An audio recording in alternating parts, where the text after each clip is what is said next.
The night was perfect. A cool breeze blew in from the ocean, causing Lisa's skin to prickle. Perhaps it was the wine, perhaps the company, but everything felt right. Laying here with Caleb, staring at the stars, everything felt right. She craned her neck towards Caleb and planted a kiss on his cheek. He met her gaze with his soft brown eyes.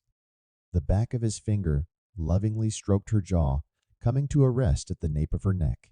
I do. Love it here.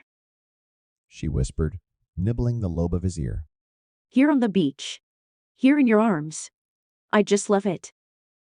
She ran her fingers through his close-cropped chestnut hair. The reflection of the moon made her blue eyes seem to glow. Her auburn hair fell neatly over her left shoulder as she leaned into Caleb's tight embrace. As they cuddled on the sand, under the pale white moon, a fog began to roll in with the waves. The fog grew thick quickly, and the temperature plummeted just as fast, which sparked a bit of fear into the young lovers' hearts. We should probably get going, before it's too hard to find our way back, Caleb said, getting to his feet and extending his hand to help Lisa up. Ah. I was just getting comfy. She said with a grin. But you were probably right. She began to fold up the blanket they had been laying on while Caleb packed up the cooler. What's that? Caleb asked, pointing out toward the water. The silhouette of black sails could be seen through the haze of the fog, and they were getting steadily closer. For years, they had heard the tales of the lost treasure of the infamous pirate Robert Blake. But those were just kids' tales, weren't they? Besides, Blake had been dead for 300 years. It's probably just your imagination running wild. Lisa said. I know mine is. But I can't say I'm thinking of pirates. She gave him a sly glance and a quick peck on the cheek. Let's get going.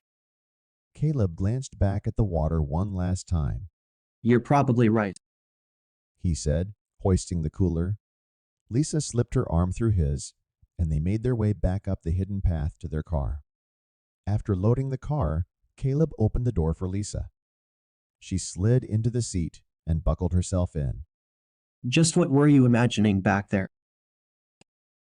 Caleb asked, leaning into the car. Oh. Nothing. She winked, pushing him away as she closed the door. Caleb made his way around to the driver's door and got in. He turned the key in the ignition, and the cherry-red Mustang roared to life. You are so mean to me sometimes. He laughed. Me. She mused. It's a shame that the fog rolled in. It was such a pretty night. Caleb conceded the change of subject and backed the car out of the space. He stepped on the gas and kicked up some gravel in the parking lot as he made his way back to the highway. Before long, they pulled to a stop in front of Lisa's apartment building. She threaded her fingers between his and traced tiny circles on the back of Caleb's hand with her thumb. We should do this again next weekend, she said, staring deeply into his eyes. Caleb nodded in agreement, bringing her hand to his lips. The kiss sent a tingle up her arm. Caleb turned off the car and got out. He walked around to the passenger side and opened the door for Lisa. He offered his hand and helped her out of the car. Hand in hand, he walked her to the door. I had a great time tonight, even if it did get cut short, Caleb said. Me too. Lisa agreed. She raised up on her toes and kissed him deeply, letting herself melt into him. Good night, she said, pulling away from him. Good night. Caleb sighed. Lisa opened the door, slipped inside. Caleb got back in his car and drove home, all the while thinking back to the beach. I'm sure those sails were real. He thought aloud. Maybe those stories of Blake are true. He parked the car in the garage and went to his room. He sat down at his desk and turned on his laptop. Captain Robert Blake, he typed into the search field.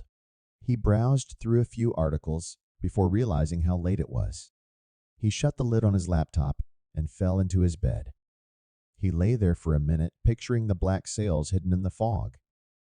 Tomorrow he would ask around and see if anyone else knew more about Blake and his lost treasure. He closed his eyes and soon was fast asleep. Caleb found himself on the beach again, surrounded by the fog. He saw a lantern on the water that appeared to be getting closer. He heard the oars of a rowboat cutting through the waves. Then there was the sound of the hull scraping against the sand as the boat struck ground. There was a splash, and a form emerged from the fog. You have something that belongs to me, boy. A voice rasped. I would like it back. The gaunt face, the sunken hollow eyes, and that voice. The figure before him was frightening indeed. I don't know what you are talking about. Caleb stammered. I'm no fool, boy. You have what I want. Now hand it over and I might let you join me crew. The laughter that escaped from the man echoed around him.